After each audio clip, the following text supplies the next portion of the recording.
अस्सलामु अलैकुम वरहमतुल्लाहि वबरकातुहू। मैं हूँ डॉक्टर आसिया खानम और आपकी चैनल एहसास सुकून में आपके साथ। कुछ रिश्ते लफ्ज़ों के मोहताज नहीं होते। बाप का रिश्ता भी किसी से कम नहीं होता।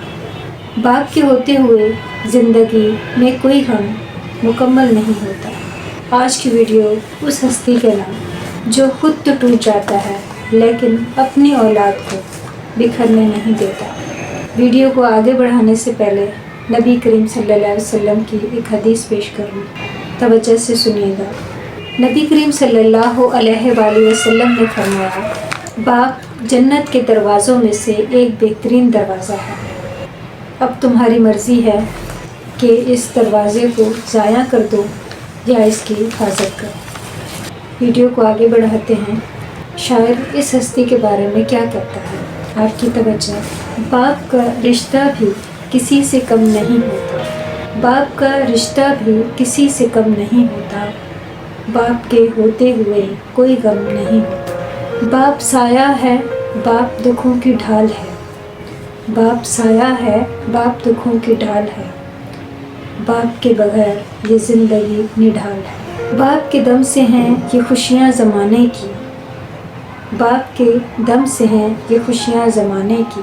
बाप न हो तो जगह नहीं मिलती सर छुपाने की। बाप न हो तो जगह नहीं मिलती सर छुपाने की। एक गज़ल पेश करूँगी बाप जैसी हस्ती के नाम, आपकी तवज्जो।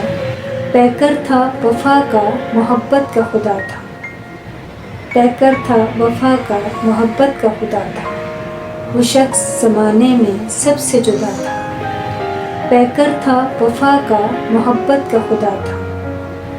पैकर था वफ़ा का मोहब्बत का खुदा था। वो शख्स ज़माने में सबसे जुदा था। चाहत के ख़ज़ाने थे हर लफ्ज़ में उसके। चाहत के ख़ज़ाने थे हर लफ्ज़ में उसके। दामन मेरा उसने दुआओं से भरा था। मुझको नहीं देखा कड़ी धूप में छूकर। मुझको नहीं देखा कड़ी धूप में छूकर। बाबा मेरी दुनिया में मुझे ऐसा जो मिला था। फ़िक्रें ना ज़माने की कभी पास भी आईं।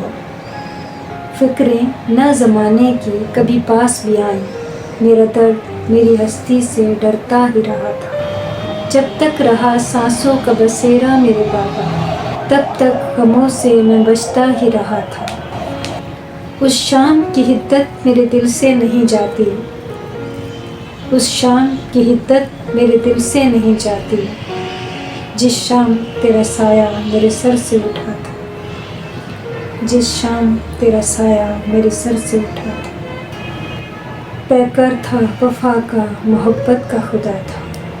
पैकर था वफ़ा का मोहब्बत का खुदा था। वो शख्स ज़माने में सबसे जुदा था।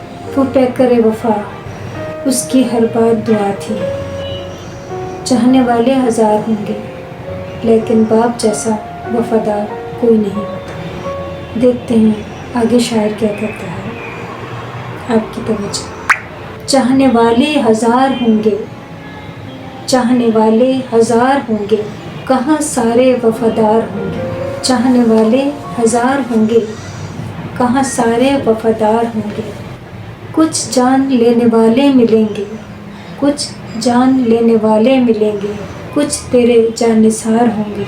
अना परस्तों से पाला पड़ेगा, अना परस्तों से पाला पड़ेगा, चेहरे मगर खाकसार होंगे। देखना दुश्मन की पहली से, देखना दुश्मन की पहली से सामने तेरे यार होंगे। ये थी गज़ल मिर्ज़ा गालिब की। आगे कुछ शेर पेश करूँगी, आपकी तवज्जो। तुम्हारे हर सितम पे मुस्कुराना हमको आता है। तुम्हारे हर सितम पे मुस्कुराना हमको आता है। लगाओ आग पानी में बुझाना हमको आता है। बुझाना चाहते हो तो बुझा डालो हवा बनकर। बुझाना चाहते हो तो बुझा डालो हवा बनकर। मोहब्बत के चिरागों को जलाना हमको आता है। अब बात करते हैं दिसंबर के महीने की। वक्त कभी अजीब मिजाज होता है। दिसंबर ہمیں یہ یاد دلاتا ہے کہ کوئی بھی چیز مکمل نہیں ہوتی، عارضی ہے، یعنی کہ زندگی میں دکھ، پریشانی، غم، یہ سب چیزیں عارضی ہیں اور زندگی ایک امانت ہے۔ دیکھتے ہیں شاعر کیا کہتا ہے دسمبر کے بارے میں۔ رہی زندگی تو پھر بات ہوگی، رہی زندگی تو پھر بات ہوگی، نہ رہی زندگی تو بس یاد ہوگی، نہ رہی زندگی تو بس یاد ہوگی۔ کی ہو غلطی تو معاف کر دینا، کی ہو غلطی تو معاف کر دینا، کیا پتہ یہ زندگی کی آخری رات ہو۔ اگر کسی لمحے ہم سے کوئی غلطی ہو گئی، بابا جان ہمیں معاف کر دیجیے، کیا پتہ یہ زندگی کی کس کی رات آخری ہو۔ جن کے والدین زندہ ہیں، جن کے والد دنیا میں موجود ہیں، ان کو صحت والی لمبی زندگی عطا فرما اور ان کو سلامت رکھ، اور جن کے والد اس دنیا سے جا چکے ہیں ان کے درجات بلند فرما۔ اب آپ لوگوں سے اجازت چاہوں گی، انشاءاللہ نیکسٹ ویڈیو میں نئے انتخاب کے ساتھ ملاقات ہوگی۔ اگر آپ کو آج کی ویڈیو، آج کی غزل، آج کے اشعار پسند آئے ہوں تو ویڈیو کو لائک کیجیے گا، چینل کو سبسکرائب کیجیے گا، اور کمنٹس میں اپنے والد کے لیے دعا ضرور لکھیے۔ آپ لوگوں سے اجازت چاہوں گی، انشاءاللہ نیکسٹ ویڈیو میں ملاقات ہوگی نئے انتخاب کے ساتھ۔ اجازت دیجیے گا، جہاں رہیں خوش رہیں، اللہ حافظ۔